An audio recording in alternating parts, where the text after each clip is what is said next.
Perkenalkan, saya Sri Widiati, calon guru penggerak angkatan 10 dari SDN Permata Biru, Kabupaten Bandung.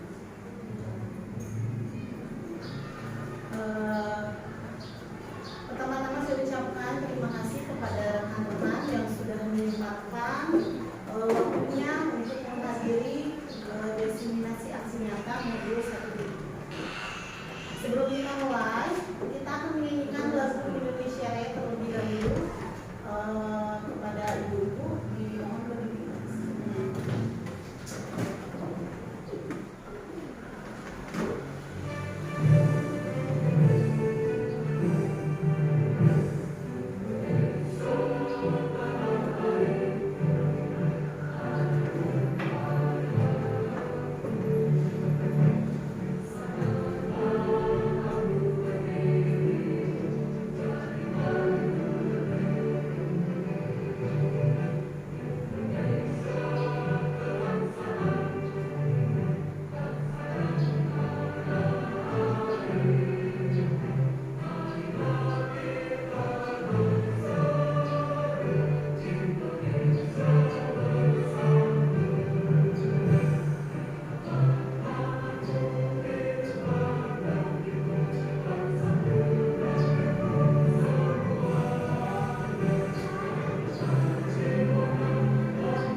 Sebelum kita mulai, alangkah baiknya bisa diawali dengan berdoa terlebih dahulu.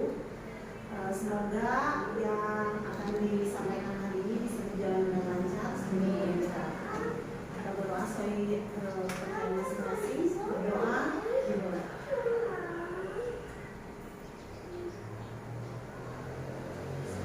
Selesai. Baik.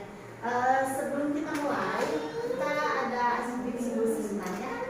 Di sini acaranya sederhana, itu up and down. Up and down itu kita secara berpasangan ya. Berpasangan. Berpasangan. Jadi tangannya saling berpasang. Silang-silang, tangannya mengepal, tangannya gini. Nah, tuh, dia juga main. Gini, ya selang-seling. Jadi kalau saya bilang up, yang bawah naik ke atas, tapi jangan sampai kena palanya. Kalau misalnya saya bilang down, berarti yang atas yang turun ke bawah. Berarti tangannya di bawah.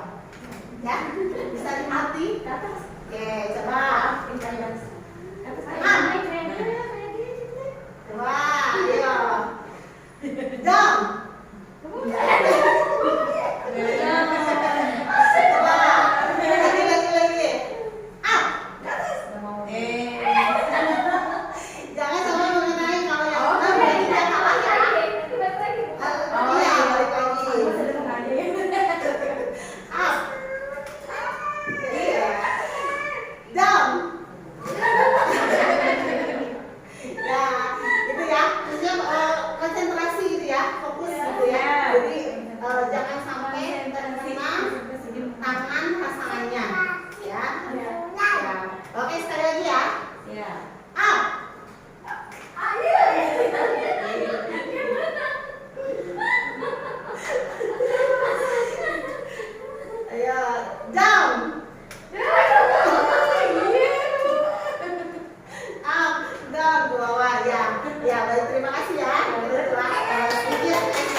sambil belajar ya. Jadi kalau kita saling bertukar aja.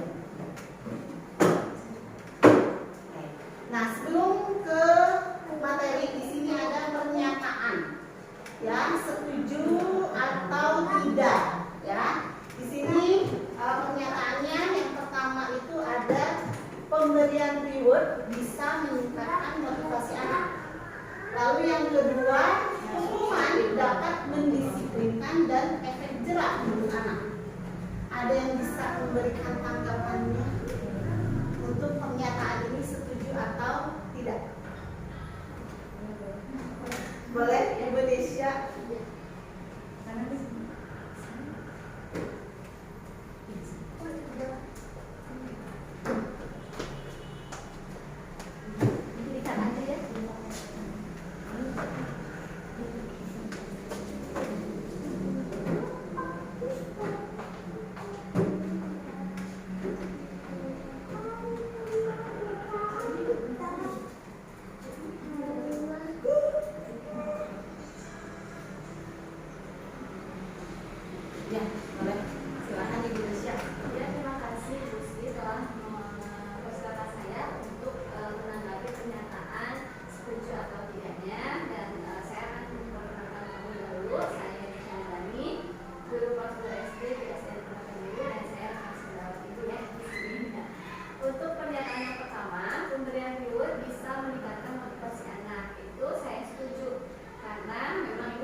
Ya, terima kasih Bu Nisha. Ya, betul ya. Jadi di sini reward itu seperti yang disebutkan Ibu Nisa tadi, bisa meningkatkan motivasi anak ya.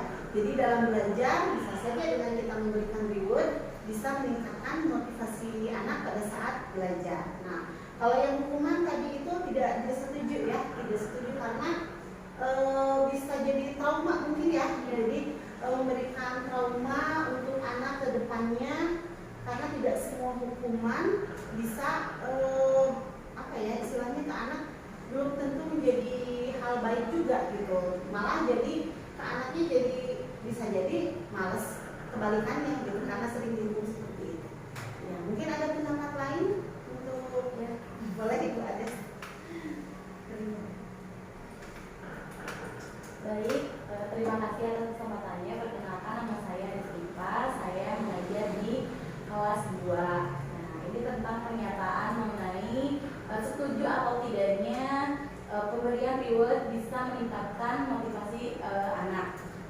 Saya di sini berpendapat setuju. Kenapa? Karena memang dengan kita memberikan reward baik secara verbal maupun tidak verbal gitu kepada anak, itu tentunya bisa meningkatkan motivasi anak gitu. Contohnya saja hal kecil, misalkan kita memuji anak, saya wah kamu hebat gitu. Dengan sesederhana itu tentu kita murid itu akan merasa termotivasi untuk lebih baik lagi. Jangankan murid, kita saja kalau dipuji orang kan akan merasa melayang gitu ya. Nah, itu bisa membangkitkan motivasi anak. Nah, tetapi di dalam yang poin kedua, yaitu hukuman dapat mendisiplinkan dan efek jerak untuk anak. Tidak setuju karena di sini hukumannya seperti apa dulu gitu.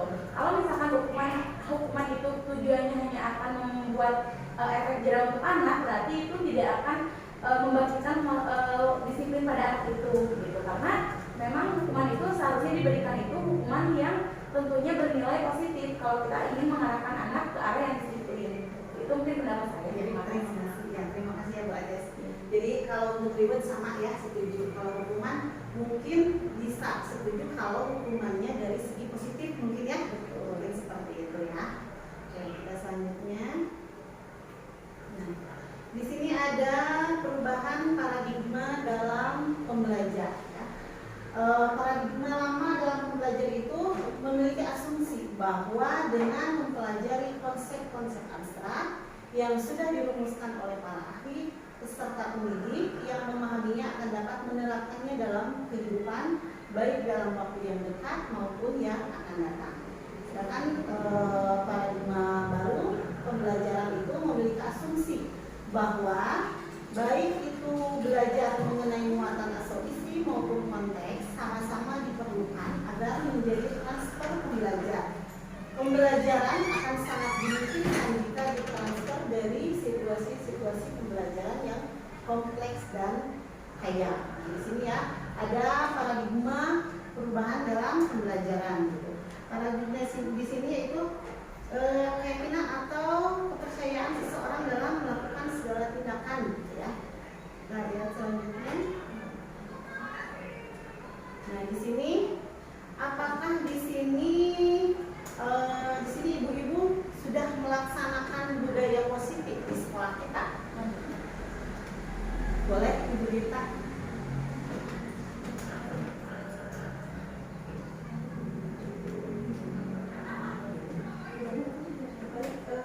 Bu Sri, perkenalkan nama saya Ibu Nitita Dewati. Saya guru kelas 3A.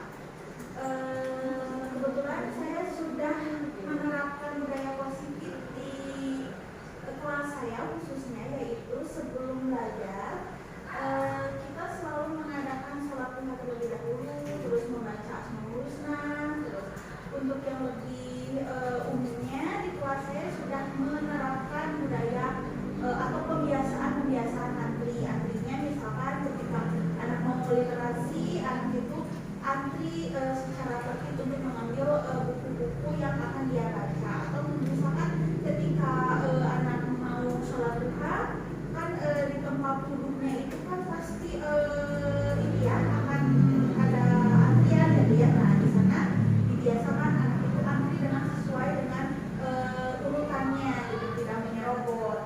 Itu pembiasaan budaya-budaya positif khususnya di kelas saya. Ya, terima kasih Ibu Dita. Nah, jadi Ibu Dita sudah menerapkan budaya positif ya di kelasnya, yaitu dengan membiasakan tadi ada sholat duha ya, terus ada budaya antri juga gitu ya. Nah, lalu di sini budaya positif dapat kita terapkan dengan penanaman disiplin baik pada diri kita sendiri maupun pada diri siswa. Jadi budaya positif itu tidak hanya untuk siswa saja, tapi kita harus menanamkan pada diri kita sendiri ya.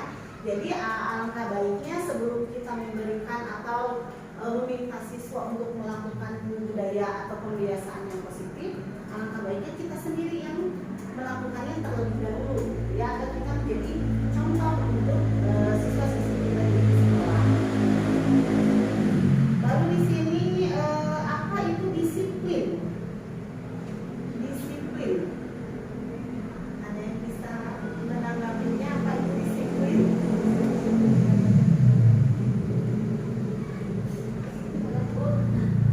Ya, boleh.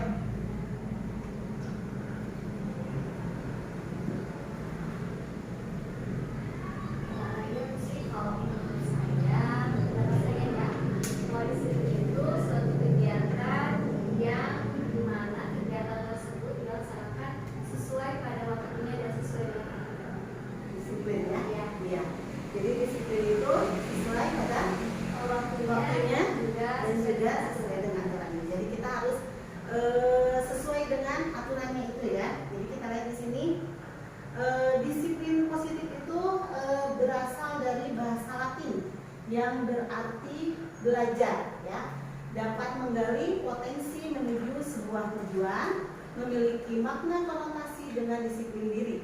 Dalam budaya kita memiliki makna sesuatu yang dilakukan seseorang pada orang lain untuk mendapatkan kepatuhan. Jadi disiplin positif ini kita memberikan contoh yang baik untuk seseorang atau kalau di sekolah untuk siswa-siswi kita ya. Jadi aturan-aturan yang baik yang memang harus kita terapkan kepada siswa-siswi kita agar menjadi kebiasaan disiplin yang positif. Di sini disiplin positif ini sebagai pendidik tujuannya kita adalah menciptakan peserta didik yang memiliki disiplin diri sehingga mereka berperilaku mengacu kepada nilai-nilai kebajikan universal dan memiliki motivasi intrinsik dalam perubahan perilaku ke arah yang lebih baik. Disiplin positif merupakan salah satu cara penerapan disiplin yang bertujuan untuk menumbuhkan kesadaran serta memberdayakan peserta didik tanpa imbalan penghargaan atau reward, ancaman atau hukuman. Nah, selain tadi yang diutarakan Ibu Nurdita yang disiplin positif di kelasnya, mungkin rekan yang lain ada kebiasaan disiplin positif selain yang Bu Dita terapkan mungkin?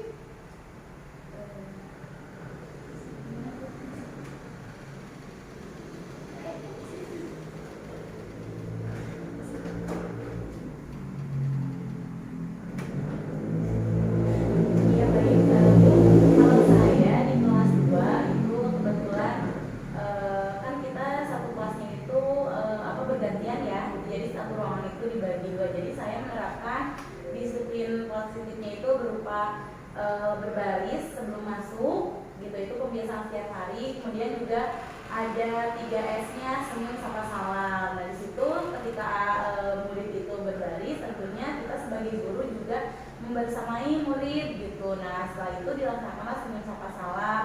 Anak-anak boleh memilih mau mereka chat dengan gurunya, mau memberikan pelukan kepada gurunya, seperti itu kalau di saya kebiasaan positifnya. Ya, terima kasih ya Bu Ades. Sama-sama.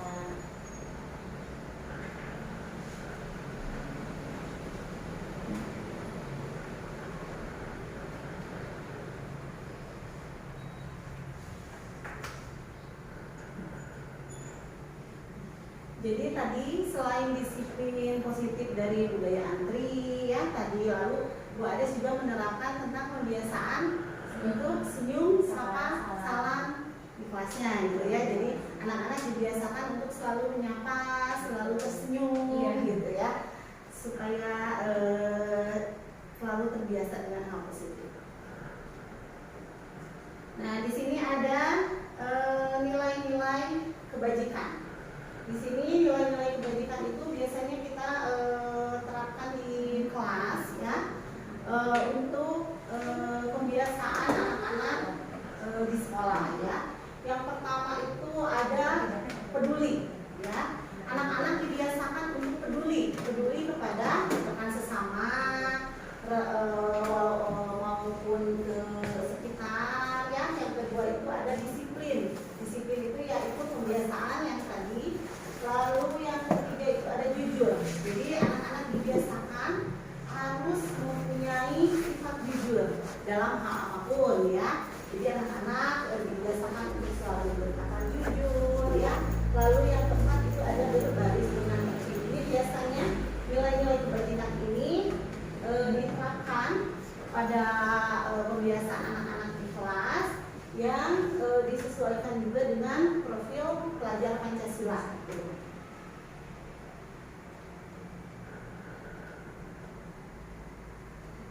Nah, di sini ada kebutuhan dasar manusia. Seluruh tindakan manusia memiliki tujuan tertentu. Itu yang pertama itu ada kebutuhan manusia untuk yang pertama itu ada bertahan hidup. Yang kedua itu ada kasih sayang dan merasa diterima. Yang ketiga ada penguasaan. Yang keempat ada kebebasan dan yang kelima ada kesenangan. Itu kebutuhan dasar manusia. Jadi setiap manusia itu memiliki kebutuhan dasar. Jadi yang pertama itu ya mereka itu mempunyai kebutuhan untuk bertahan hidup. Ya. Lalu yang kedua ada kasih sayang. Mereka membutuhkan kasih sayang, saling menyayangi, saling diterima antara satu dengan yang lain. Lalu yang ketiga ada penguasaan, dan ada kebebasan, dan yang kelima ada kesenangan. Dan di sini yang kebebasan dan kesenangan itu terkadang ada pada siswa mana ada misalnya ada seorang siswa, ada seorang anak yang pada saat kalau dia mengerjakan tugas dia selalu pengen sambil lari-lari atau mungkin sambil melakukan apa yang dia senangi. Berarti dia kebutuhan dasarnya itu kesenangan gitu. Jadi saat dia belajar itu dia memerlukan kesenangan dengan cara seperti itu.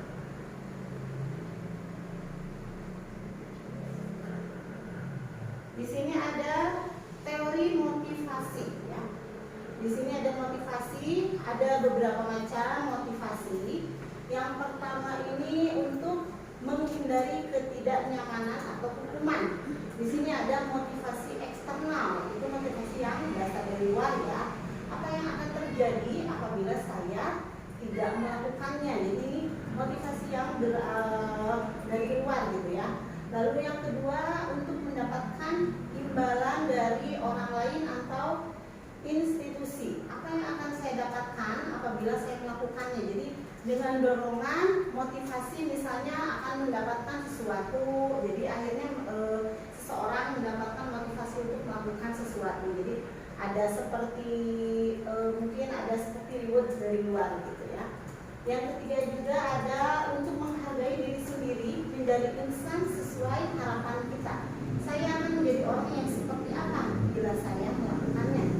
Motivasi internal ini tujuannya untuk disiplin positif. Jadi kalau motivasi internal ini berasal dari diri kita sendiri. Jadi kita punya kesadaran diri untuk berubah menjadi lebih baik lagi tanpa harus banyak dari luar-luar. Jadi kalau dari internal ini kita mempunyai kesadaran diri sendiri agar kita bisa berubah menjadi lebih baik lagi ke depannya. Nah, di sini ada perbedaan antara hukuman, konsekuensi, dan juga restitusi. Yang pertama ini ada hukuman. Hukuman itu biasanya tidak terencana atau tiba-tiba. Murid tidak tahu apa yang akan terjadi atau tidak dilibatkan. Lalu bersifat satu arah, berupa hukuman psikis atau fisik. Jadi biasanya hukuman ini kebanyakan bersifat spontan. Jadi kalau misalnya anak-anak ribut di kelas, tiba-tiba si gurunya marah, yang ribut sama guru disuruh lari di lapangan, gitu ya. Biasanya seperti itu. Jadi tidak terencana, tiba-tiba dilakukan begitu saja, lalu bersifatnya satu arah. Jadi tanpa mengkonfirmasi kepada anak, jadi si gurunya langsung menghukum begitu saja. Itu termasuknya seperti hukuman, ya. Lalu yang keduanya itu ada konsekuensi. Konsekuensi itu terencana atau disepakati sesuai aturan. Murid dibuat tetap tidak nyaman. Sikap guru selalu memonitor murid. Gitu. Jadi biasanya disepakati dari awal. Konsekuensi itu disepakati dari awal. Jadi misalnya kita dari awal sudah membuat kesepakatan. Kalau misalnya tidak mengerjakan PR, maka saya akan menulis huruf sambung 5 baris, misalnya gitu ya. Jadi ada konsekuensi misalnya. Kalau misalnya, tapi biasanya konsekuensi ini bersifatnya positif, ya. Jadi lebih ke positif. Lalu yang ketiga itu ada restitusi. Di sini ada proses menciptakan kondisi bagi murid untuk memperbaiki kesalahan. Proses kolaboratif yang mengajarkan murid untuk mencari solusi sendiri. Nah, di sini restitusi ini biasanya memperbaiki kesalahan murid. Jadi pada saat murid melakukan kesalahan, kita melakukan restitusi ini, gitu. Jadi kita mencarikan solusinya, mencari jalan keluarnya, lalu mengobrol dengan si siswa tersebut.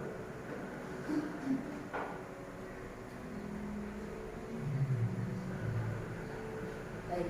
Di sini ada 5 posisi kontrol, ya. Di sini ada Yang paling bawah ini sebagai penghukum, yang lalu ada pembuat rasa bersalah, lalu ada teman, ada pemantau, ada manajer. Nah, di sini penghukum biasanya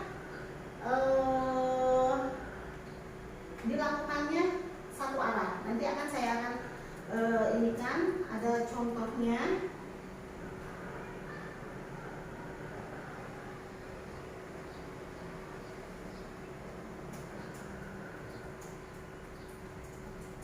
Nah, di sini ada contoh posisi kontrol penghukum. Misalnya di sini ada contoh siswa datang terlambat. Seorang penghukum bisa menggunakan dukungan fisik atau maupun verbal.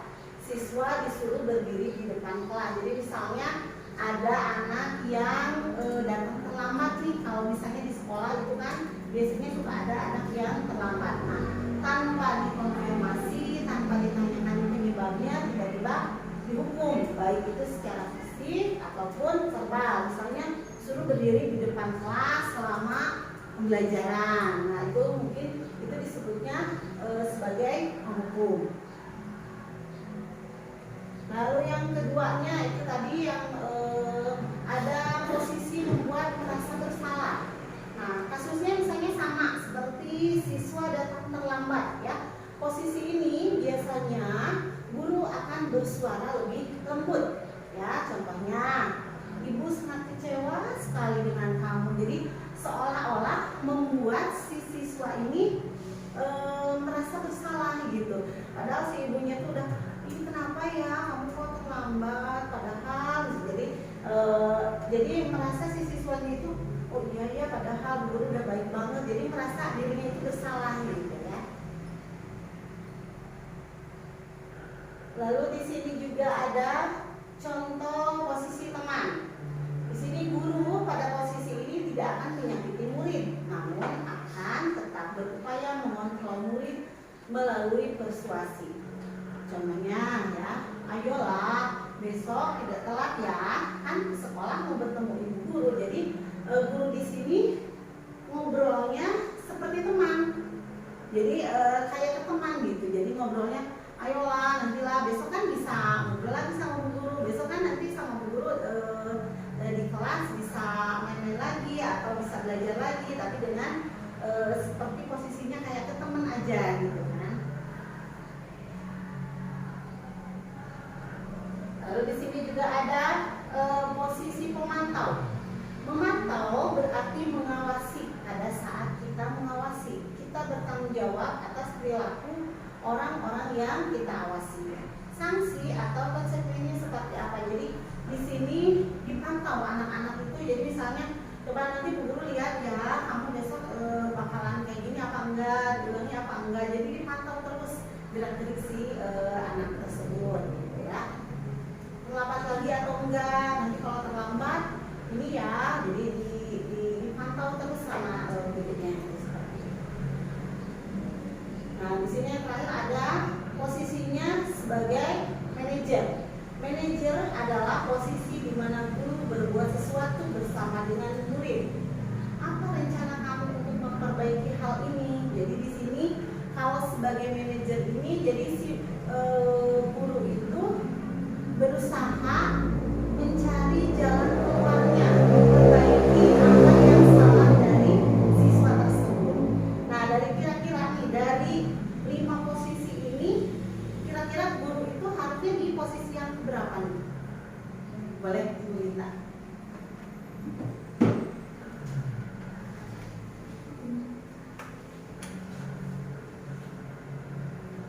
Baik Bu Sri, idealnya posisi kontrol seorang guru itu idealnya itu adalah ada di posisi manajer. Namun sebagai manusia biasa, saya pun manusia biasa, biasanya saya terkadang gitu, kemarin gitu ini kayak saya dalam posisi penghukum. Tapi tidak menutup kemungkinan pula dengan berjalannya waktu ada perubahan-perubahan dalam diri saya gitu. Mungkin nanti saya bisa menjadi teman, atau paling idealnya itu menjadi posisinya menjadi manajer. Dan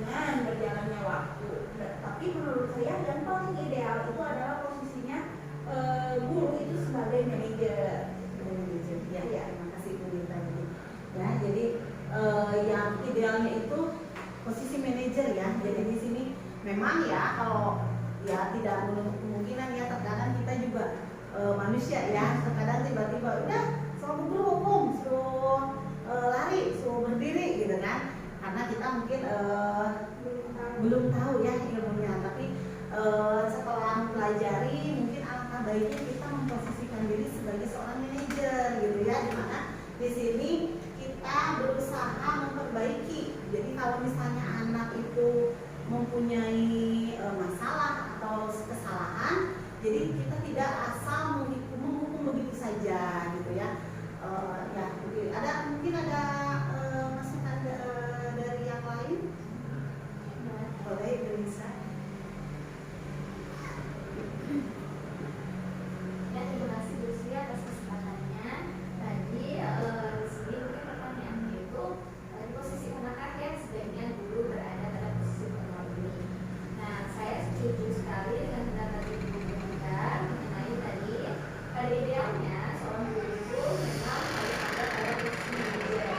Dimana kan manajer di sini berarti yaitu posisi yang membuat sesuatu ini bersama dengan guru. Jadi tidak hanya satu arah saja gitu ya, tetapi di sini dua arah. Jadi kita juga menjelaskan apa keluhan dari guru, kenapa dia sampai berbuat seperti itu gitu kan ya. Nah, tapi memang ya terlepas dari semua itu, saya juga sama gitu kan ya.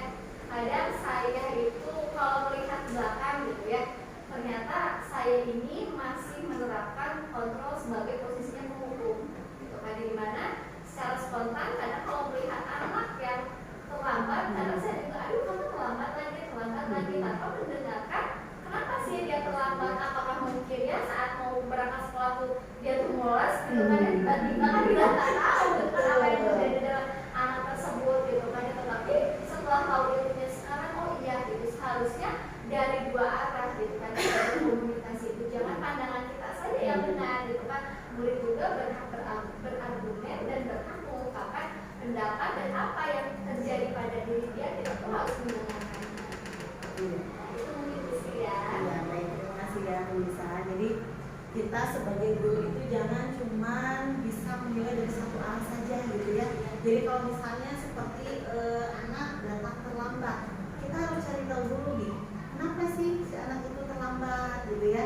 Jangan tiba-tiba menghukum begitu saja, walaupun memang sebelumnya ini mungkin ya Bu ya, kadang kita kalau ini karena terlambat terus jadinya bawaannya kesel gitu ya, jadi tiba-tiba pengen menghukum gitu ya. Tapi mudah-mudahan dengan kita mengetahui posisi kita sebagai manajer, kita bisa memperbaiki ke depannya.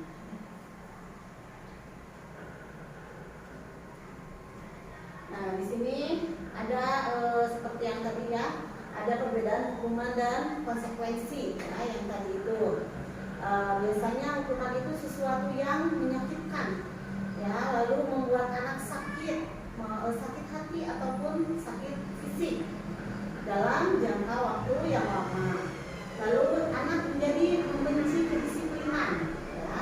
Lalu kalau hukuman itu biasanya bersifat paksaan. Nah, lalu mendorong anak menyakiti diri sendiri ya. Jadi karena hukuman jadi dia merasa menyakiti diri sendiri. Lalu konsep diri yang buruk, lalu anak belajar untuk menyembunyikan kesalahan karena takut dihukum. Akhirnya yang harusnya dia mempunyai nilai pendidikannya yang jujur, akhirnya dia harus berbohong karena takut hukuman gitu ya, karena itu. Lalu marah, merasa bersalah, dipermalukan, merasa tidak dihargai. Jadi dengan dihukum, apalagi misalnya dihukumnya di depan teman-temannya, pasti dia merasa malu ya, jadi merasa tidak dihargai gitu ya, padahal ibaratnya kesalahannya tidak sebanding dengan hukuman yang dia terima gitu ya. Lalu kalau konsekuensi ini sesuatu yang harus terjadi, jadi biasanya karena konsekuensi ini sebuah kesepakatan, jadi dia harus melakukan apa yang sudah menjadi konsekuensinya karena kita sudah melakukan kesepakatan dari awal. Kenapa dia harus menerima konsekuensi ini ya, karena dia melakukan kesalahan gitu ya. Misalnya dia menumpahkan minuman, ya sudah berarti dia harus mau membersihkan minuman yang tumpah itu gitu ya, itu konsekuensinya. Lalu membuat anak merasa tidak nyaman dalam jangka waktu pendek. Anak menghargai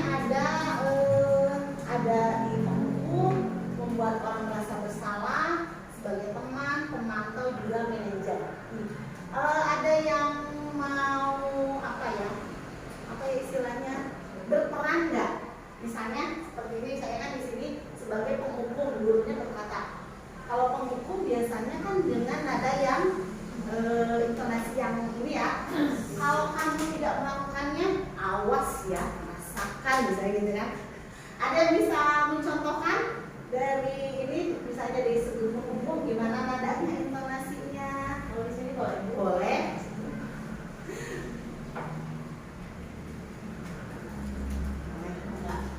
Barusan ya. Ya ini ya.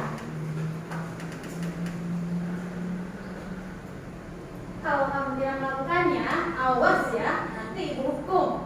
Itu kalau di posisi menghukum ya, jadi di sana intonasinya lebih keras ya, lebih tajam gitu ya. Kalau di membuat orang merasa bersalah gimana?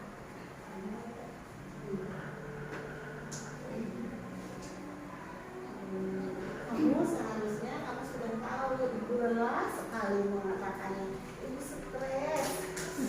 Aduh, kamu seharusnya sudah tahu bahwa hal itu adalah salah. Ibu jadi stres gara-gara kamu ya.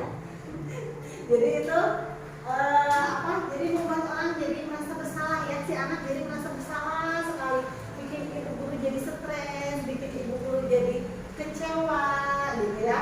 Lalu ada sebagai teman, intonasinya mungkin seperti apa? Ayolah, Ayolah, lakukan demi ibu ya, supaya masa kamu tidak mau, ingat kata ibu. tidak, ingat tidak ibu pernah bantu. Ingat tidak ibu pernah bantu kamu. Nah, jadi kalau teman itu berarti nadanya lebih kayak teman aja yang lebih enjoy gitu ya, lebih relax. Ayolah, lakukanlah demi ibu. Masa kamu nggak mau? Kan ingat ibu pernah bantu. Jadi si anak jadi salah, udahlah, jadi best friend gitu kan. Jadi karena udah jadi teman, jadi ya udahlah dilakukanlah demi si ibu guru gitu kan, si ibu guru yang baik. Nah, lalu ada sebagai pemantau.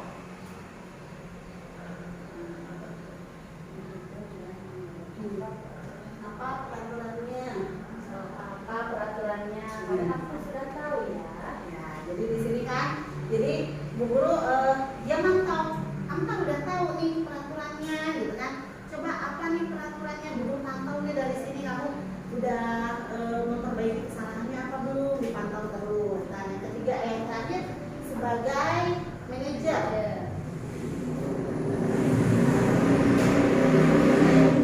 Apa yang kita yakin? Nah, apa yang kita yakini, apa yang Bila kau kerjakan untuk memperbaiki masalah ini ya. Nah, di sini kalau sebagai manajer ini, jadi gurunya itu menanyakan apa yang kita yakin. Jadi di sini berusaha memperbaiki masalah. Jadi menanyakan apa nih apa yang harus dikerjakan untuk memperbaiki masalah ini. Jadi si anak diajak ngobrol gitu ya sebagai manajer. Nah, jadi ini ya. Terima kasih Ibu Sri. Nah, jadi di sini ya. Jadi dari intonasinya saja dari 5 posisi kontrol ini bisa berbeda ya. Apalagi kalau dari segi penghukum itu sudah terlihat sekali ya, intonasinya lebih keras, lebih membuat anak merasa ketakutan lah. Nah, di sini ada keyakinan kelas. Mengapa harus keyakinan bukan peraturan? Ada yang bisa menanggapi kenapa harus keyakinan bukan peraturan?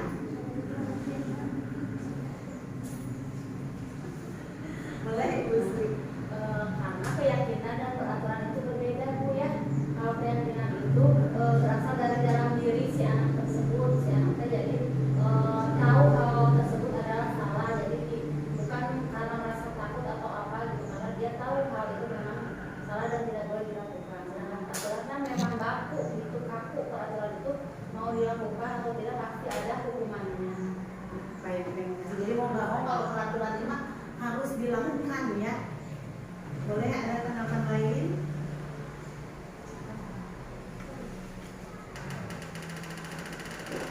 Mungkin tambahan saja, kalau keyakinan kan sudah disepakati oleh siswa itu sendiri. Kelas yang seperti apa yang mereka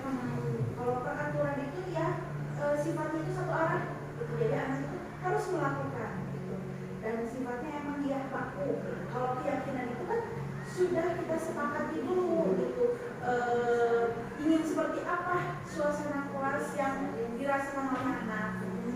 Ya, terima kasih untuk ceritanya. Jadi kalau keyakinan itu jadi disepakati ya, disepakati kalau peraturan mah memang sudah ada aturannya. Jadi mau tidak mau harus dilakukan. Jadi di sini.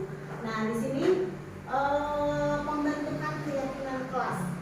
Yang pertama ini keyakinan kelas bersifat lebih abstrak daripada peraturan yang lebih rinci dan konkret. Lalu keyakinan kelas berupa pernyataan-pernyataan universal. Pernyataan keyakinan kelas senantiasa dibuat dalam bentuk positif. Keyakinan kelas hendaknya tidak terlalu banyak sehingga mudah diingat dan dipahami oleh semua warga kelas. Lalu keyakinan kelas sebaiknya sesuatu yang dapat diterapkan di lingkungan tersebut. Semua warga kelas hendaknya ikut berkontribusi dalam pembuatan keyakinan kelas lewat kegiatan curah pendapat, bersedia meninjau kembali keyakinan kelas dari waktu ke waktu. Jadi di sini kalau keyakinan kelas itu semua warga kelas, jadi semua siswa ikut berkontribusi dalam membuat keyakinan kelas. Ya. Di sini ada langkah-langkah membuat keyakinan kelas. Nah, di sini membuat peraturan kelas, lalu ada nilai kebajikan yang dituju, misalnya lalu mengganti ke dalam kalimat positif, membuat tabel, meninjau ulang keyakinan kelas dan keyakinan kelas yang disepakati oleh seluruh warga kelas. Di sini ada setiap anggota kelas melakukan tugasnya ya. Di sini misalnya yang terdengar Assalamualaikum, apa kabarmu? Mohon maaf sebelumnya. Jadi ini dibiasakan kebiasaan seperti ini ya. Baik itu yang terdengar, baik itu yang terlihat ataupun dengan perilaku-perilaku yang positif.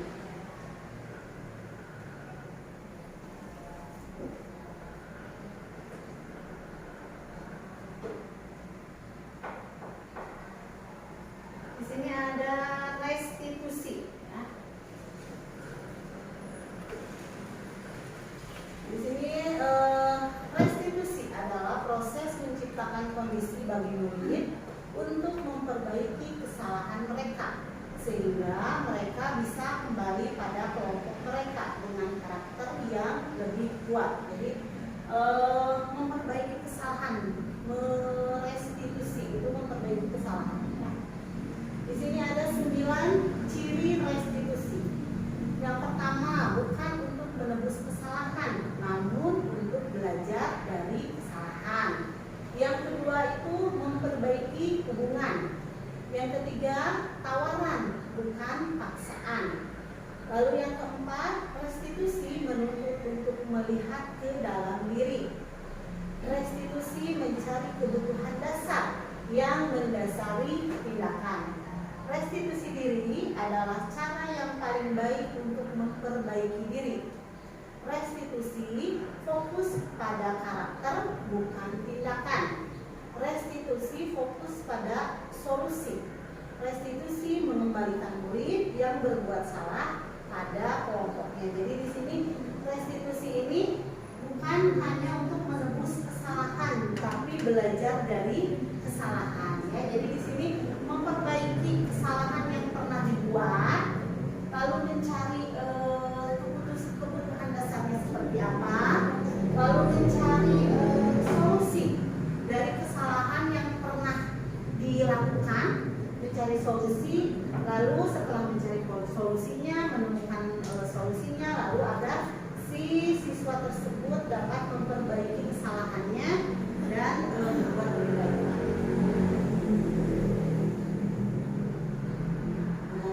Ada yang disebut segitiga restitusi ya. Proses dialog yang dijalankan oleh guru agar dapat menghasilkan murid yang mandiri dan bertanggung jawab. Di sini yang pertama itu ada menstabilkan identitas, lalu memvalidasi tindakan yang salah, lalu menanyakan keyakinan.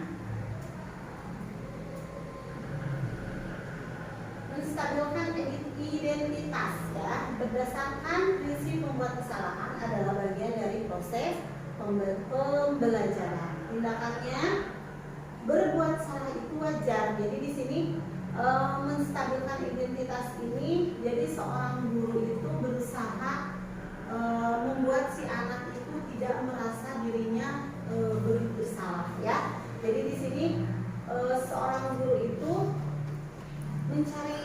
tidak mencari kamu salah ya, kamu tidak memojokkan si anak gitu ya. Jadi menstabilkan identitasnya.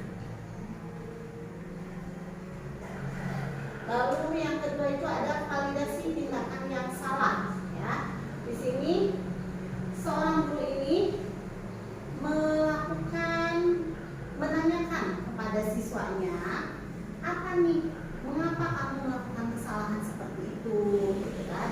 Padahal misalnya kenapa kamu bisa seperti itu, jadi menanyakan kenapa kamu bisa berbuat salah atau melakukan kesalahan seperti itu. Nah, di sini ada menanyakan keyakinan kelas yang sudah dibuat ya. Nilai-nilai apa yang disepakati bersama nih dari segitiga restitusi ini, apakah ibu bapak, ibu-ibu semua sudah pernah melakukan segitiga restitusi ini? Ada yang pernah menjalankannya? Kalau misalnya pernah, boleh berbagi pengalamannya seperti apa, Ibu Sri?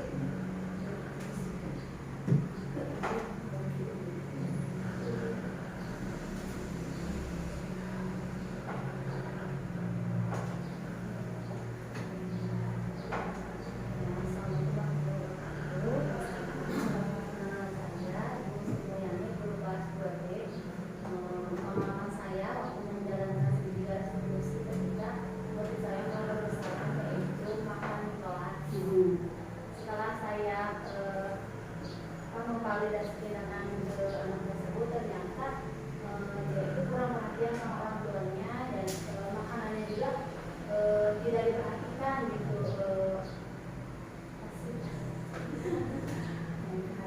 Kurang perhatian tentang mau baik itu makanan, pakaian dan segala macamnya, karena ibunya katanya sibuk di kota terus. Dan waktu awal-awal menghadapi kejadian di belakang, kita juga di sini kita melangkah sedangkan anak tersebut makan terus ke makanannya gitu. Setelah ditindaklanjuti melakukan segitiga restitusi, ternyata hal tersebut dilatar belakangi dengan permasalahan di keluarganya, yaitu kurangnya kasih sayang dari orang tua. Jadi si anak tersebut tidak diperhatikan makanannya, jadi lapar, jadi makan di kelas gitu ya. Iya, terima kasih ya Bu Sri. Jadi kita harus tahu dulu ya pada saat anak membuat kesalahan atau melakukan perbuatan yang seharusnya tidak dilakukan gitu kan. Jadi kita harus cari tahu dulu gitu kan, kenapa seperti itu. Lalu tanpa memojokkan anak tersebut, tanpa menghakimi kamu salah, kamu begini, tapi dengan kata-kata yang jauh lebih baik lagi gitu. Jadi ditanya baik-baik, mungkin seperti itu ya, sehingga akhirnya nanti akan menemukan solusi nih dari apa yang dilakukan anak tersebut gitu ya. Nah, mungkin itu yang saya bisa sampaikan. Mungkin ada saran atau masukan dari rekan-rekan, boleh Ibu Adesi.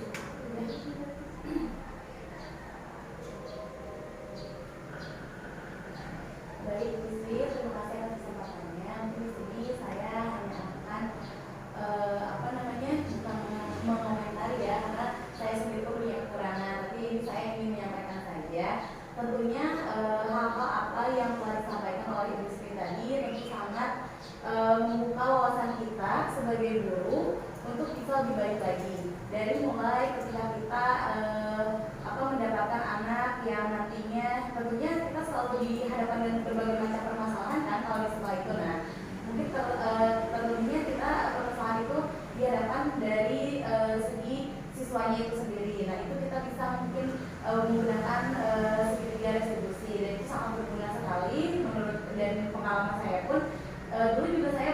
tidak tahu apa itu segitiga restitusi, dan ketika misalkan ada anak yang bermasalah, kita lebih seperti lebih ke arah menceramahi gitu anak tersebut. Tetapi dengan adanya segitiga restitusi itu ternyata anak itu bisa menyelesaikan masalahnya dengan pendapatnya itu dimulai dari anak itu sendiri gitu, bukan dari kita. Jadi intinya penyelesaian masalahnya itu dari anak itu sendiri juga gitu. Hanya kita memfasilitasi seperti itu. Terus kemudian juga tadi sudah diingatkan tentang posisi kontrol guru juga ya.